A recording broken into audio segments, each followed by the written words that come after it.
So let's start off with this. We had the Fed minutes today, which I do want to go over with you. What really it covered was more of the same as we expected. The Federal Reserve is saying they are serious about getting behind skyrocketing inflation, and they will proceed moving forward with raising the federal funds rate. Looks like 50 basis points over the next few meetings. So what this has done, in my view, and it seems like the market at least agreed for today, we'll see what happens here, is it takes a little bit of uncertainty out of the equation. The market hates uncertainty more than anything, okay? It can take bad news. It really can. It just wants to know if it's going to happen, if certain things are going to occur. And the fact is, with regard to what the Federal Reserve is doing, raising the federal funds rate, you and I realized it's a shit show. It's a game, and it's not going to change anything moving forward. Although we did hear from the Congressional Budget Office, who's saying inflation has peaked. It's peaked now. It's peaking. Sure it is. Okay. Again, another lying organization, Congressional Budget Committee. Oh, how about we don't have a budget? How about debts and deficits continue to explode? Who are these freaks? They're all going to be fired, okay? I don't know, put in a few farm animals in there. They'll do a better job. But you all know that too. So anyway, let's go back to the market real quick. So Fed minutes did move the markets. It was a pretty volatile day. It was all over the place. But to me, it looks like a little bit of relief. And I'm talking about a little bit. How do we know that? Let's look at that 10-year yield. We did come up. I mean, fractionally, the dollar also gained today, but not as much as earlier. And the stock market did follow through with a little bit of a rally here. Nothing major. The Dow Jones Industrial Average is actually back above 32,000. And a lot of people were looking at that 32,000 number, thinking it was going to be resistance. We're above that. The S&P 500 put on almost 1%. The NASDAQ being the largest gainer, putting on 1.5%-ish. 1.51, something along those lines here. Okay, lovely, fantastic. Crude oil catching a bid today. Gold and silver falling under a little bit of pressure. That's what I guess you would expect here. The most rigged aspect of the market in the history of the world. That's the truth. Precious metals. The debt market is also, I think, running a close second. You all know that too. But anyway, it's just, to me, gauging from what happened today in the Fed minutes, the market is understanding, yes, you and I have known this already. I've explained to everybody that the Fed is going to continue raising rates here, and it's going to be nothing dramatic. Nothing at all dramatic here. With regard to a wind down of their balance sheet, good, let them wind down their balance sheet. The Fed now has another excuse to inflate. It's called an ever-expanding war. Oh, guess what? Talks between Ukraine and Russia continue to fail, and the war is expanding. Imagine my shock. This is another crisis that will be prolonged till the nth degree. It just rolls over one to another. COVID's not over. You remember that. There's a resurgence, but now we have monkeypox and dog shit pox and whatever other thing they want to throw at us, and that's the way it's going to function. Crisis, crisis, crisis, throwing oceans of cash at them. So the Fed doesn't need to inflate its balance sheet, although it's going to continue to do so, because now it's going to be called on by world leaders, none more so here in the United States, obviously, than our retard president and everyone else who's, supposed to be backing the American people getting destroyed. Oh yeah, but we got tens of billions, hundreds of billions to fund wars all over the world, not just this one over here. But for the American people, you get it right deep and hard, dry, straight in the gabagool. You know what I'm talking about? I think you do.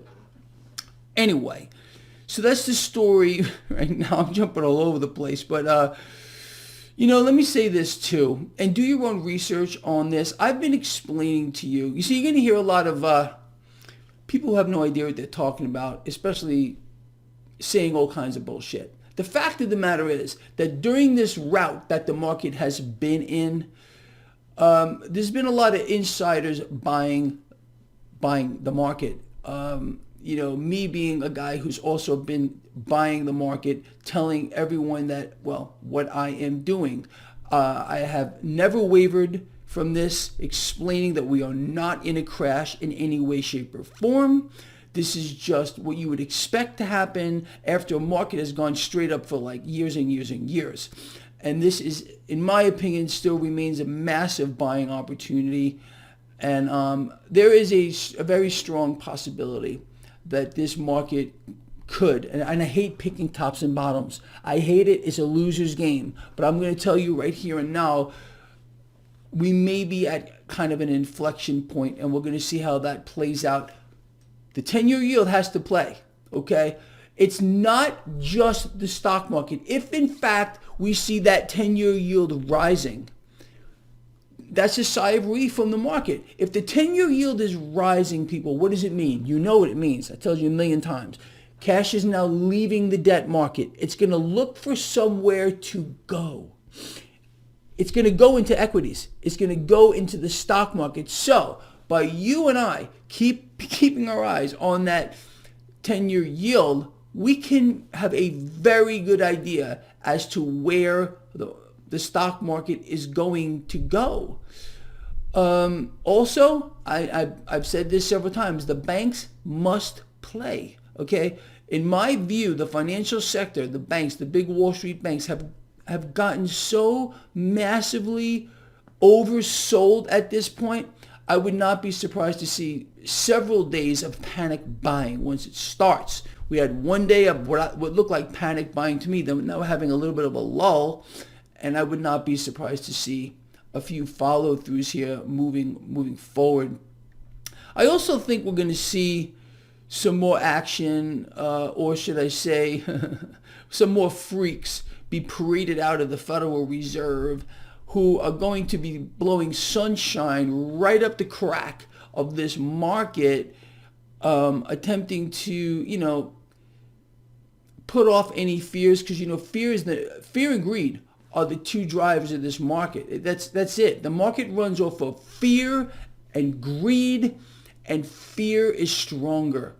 Now, with that said, I want to move on to a few other things. I already told you about the Fed minutes. Okay, lovely. I don't think that here is anything that you and I would not have expected. I explained the Fed will continue to raise rates moving forward. They're going to do this. There's just no doubt about it. The market seems okay with it. A little bit of uncertainty has been pulled out of the market, so we got a little bit of a rally today. Are we going to sell off tomorrow? We'll see. But what are you going to do? You're going to look at that 10-year yield. We're going to see what the 10-year yield is doing. If it's going up, that means cash is leaving the debt market. It's going to go into the stock market, period. I wouldn't be surprised if a lot of that cash ends up in the financial sector, because it's gotten punished pretty bad. So we also got a warning today from Standard & Poor's, the big rating agency here.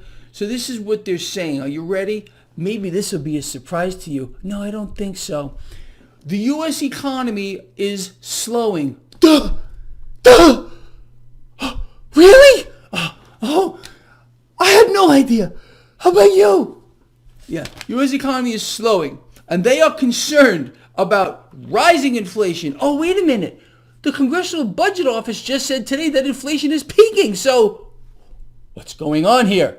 Let's just put this into perspective. The Congressional Budget Office, it should be called the Congressional Bunch of Retards Office. I think you already know that. They're all retarded.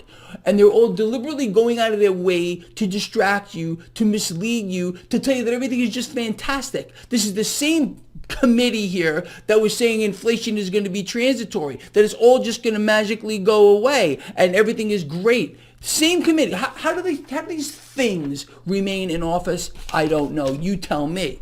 Above my pay grade. So yeah, so Standard & Poor's warning on the economy. It's slowing down, rising inflation, and weak demand. Weak demand because the consumer is getting sucked sucked dry in this environment, just as they're meant to do.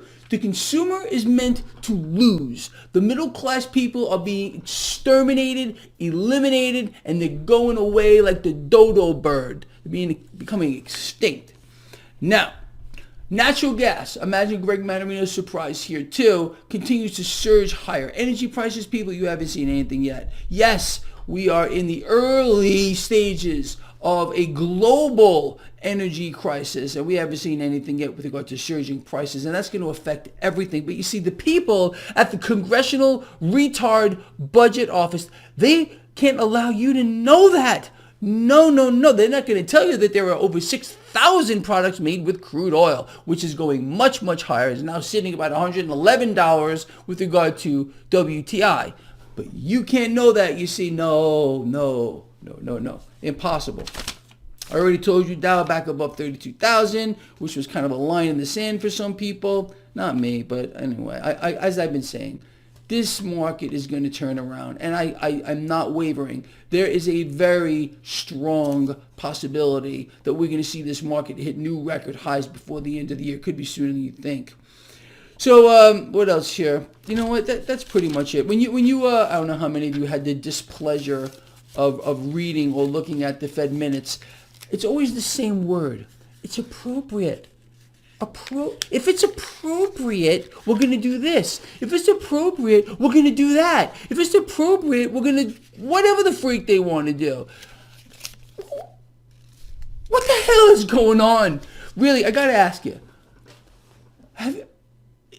It's too sick. It's too twisted. It really, really is. And if you get caught up in all this stuff, I think you'll probably go insane, like Greg Mannarino. Anyway, that's the story, people. We just need to stay focused. We need to realize what's going on here, okay? If you believe for a nanosecond that public enemy number one, I'm pointing at my hat, the Federal Reserve, is going to stop inflating or come up with more reasons to inflate, expansion of wars, new diseases, whatever it is that they got to do, it's them. It's this organization here. They're pulling all the strings. They are the puppet master, along with, again, other central banks around the world who have a boot on your freaking windpipe, and they're going to push on that until you are suffocated to death. Where are the people in the streets? Oh, they're not there. Of course not. They're too busy focusing on other dog shit stuff. It's amazing how certain things occur when they're trying to not make you look where you should be looking. Oh no, look over here. Look at this, and then all this other crap goes on. And it's the same story since time immemorial. It doesn't freaking stop. And it won't stop in this environment. It's designed that way. And it's just a crazy, crazy freaking situation.